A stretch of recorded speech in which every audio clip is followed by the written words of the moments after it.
नेता विपक्ष को लेकर सुप्रीम कोर्ट ने सरकार से पूछा है कि लोकपाल के चुनाव में नेता विपक्ष की भूमिका कौन निभाएगा, क्योंकि नियम के हिसाब से लोकपाल के चुनाव में नेता विपक्ष की भूमिका जरूरी है।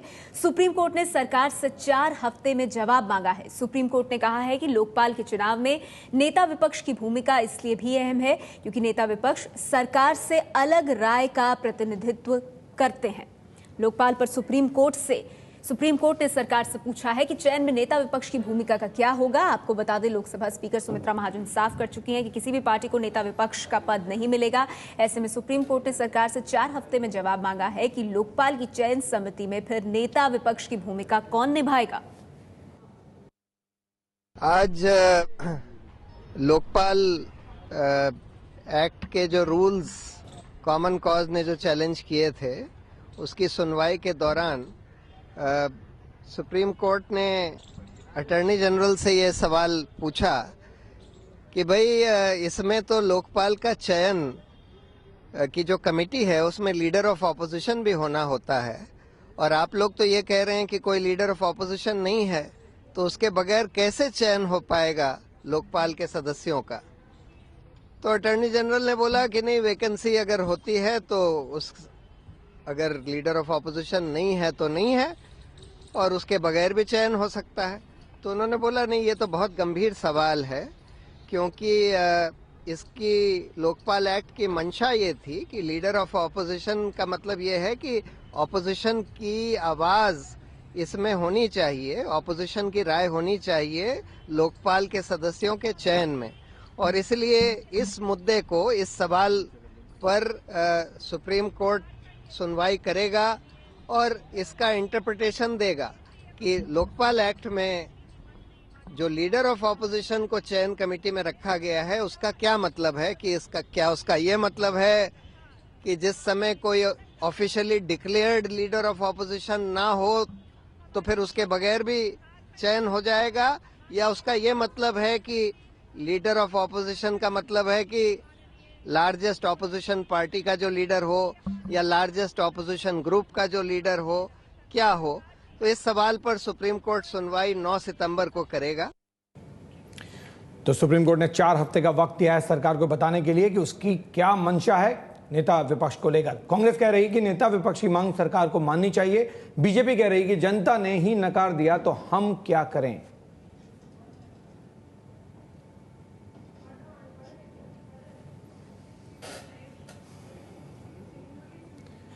तो जाहिर तौर पर सुप्रीम कोर्ट का सवाल है सरकार को लेकर कि 4 हफ्ते में सरकार बताए कि आखिर क्या करना है नेता विपक्ष को लेकर, क्योंकि लोकपाल का जो नियम है उसके मुताबिक नेता विपक्ष की राय बहुत अहम होती है। ऐसे में सुप्रीम कोर्ट ने कहा है कि लोकपाल के नियमों को देखते हुए सरकार को तय करना होगा कि वो बताए 4 हफ्ते के भीतर कि नेता विपक्ष को लेकर उसकी क्या मंशा है, उसकी क्या राय है। अगर नेता विपक्ष नहीं हुआ तो फिर नियुक्ति कैसे होगी।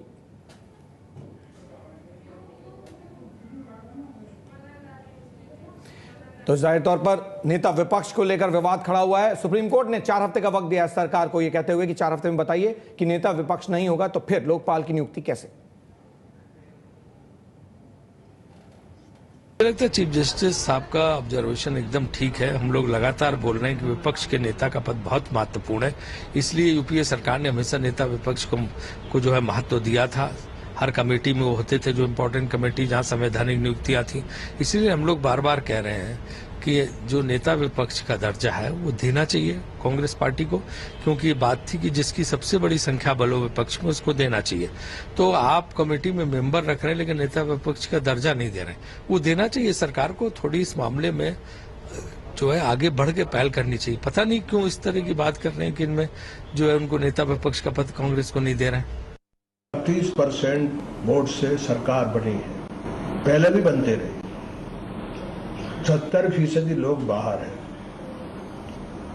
लोकपाल से लेकर सीबीसी लेकर सारे अपॉइंटमेंट्स होंगे, तो ये सब यानी अकेले सरकार के जरिए हो जाएंगे। तो सुप्रीम कोर्ट ने जो बात कही है कि ये आज की परिस्थिति में अपोजिशन लीडर जो है वो जरूर होना चाहिए, क्योंकि वो महत्वपूर्ण इसलिए है कि देश भर की राय उसके जरिए और रूलिंग पार्टी के जरिए दोनों को मिलकर के देश की राय बनती है। जो मशवरा दिया है सुप्रीम कोर्ट ने वो बिल्कुल वाजिब और जायज है। पूरा देश इस तरह सोचता है।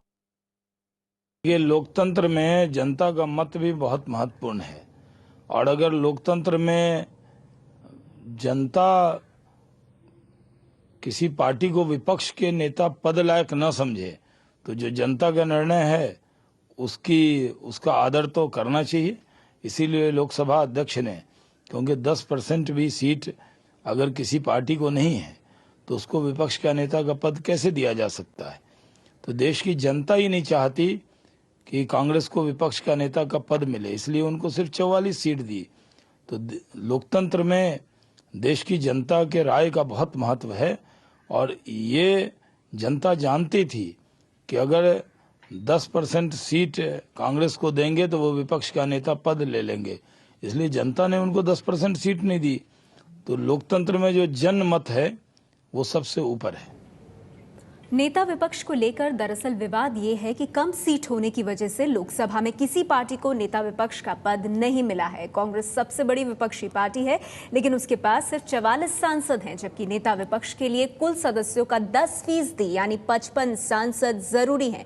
स्पीकर ने किसी को भी नेता विपक्ष नहीं बनाया है। कांग्रेस ने इस पद पर दावा जरूर किया था, लेकिन कांग्रेस के पास महज 44 सांसद हैं और 10% कुल स्ट्रेंथ का होना जरूरी है अगर नेता विपक्ष का पद चाहिए। 55 सीटों से कम का आंकड़ा, और इस वजह से नेता विपक्ष का पद किसी को नहीं दिया गया है। तो कांग्रेस के पास संख्या तो नहीं है, लेकिन फिर लोकपाल चुनने वाली कमेटी में कौन कौन होते हैं, कैसे होती है प्रक्रिया। प्रधानमंत्री, लोकसभा स्पीकर के अलावा नेता विपक्ष भी शामिल हैं, और इसीलिए विवाद इन तीनों के अलावा सुप्रीम कोर्ट के चीफ जस्टिस या फिर उनकी ओर से चुने गए कोई जज इसके सदस्य होते हैं। इन चारों के अलावा 5वें सदस्य के तौर पर एक कानून के जानकार भी इस कमेटी में शामिल हैं। तो जाहिर तौर पर बगैर नेता विपक्ष के ये कमेटी इनकम्प्लीट यानी अधूरी होती है, और इसीलिए सवाल सुप्रीम कोर्ट ने पूछा है सरकार से कि 4 हफ्ते में बताइए कि नेता विपक्ष नहीं हो तो फिर लोकपाल की नियुक्ति कैसे हो। ये 5 सदस्यों की टीम है जो लोकपाल की नियुक्ति करती है, जिसमें से एक नेता विपक्ष है, लेकिन इस लोकसभा में नेता विपक्ष का पद नहीं है, क्योंकि किसी भी पार्टी को 55 सीटें यानी 10% सीटें नहीं मिली, और स्पीकर ने कांग्रेस की मांग को रिजेक्ट कर दिया।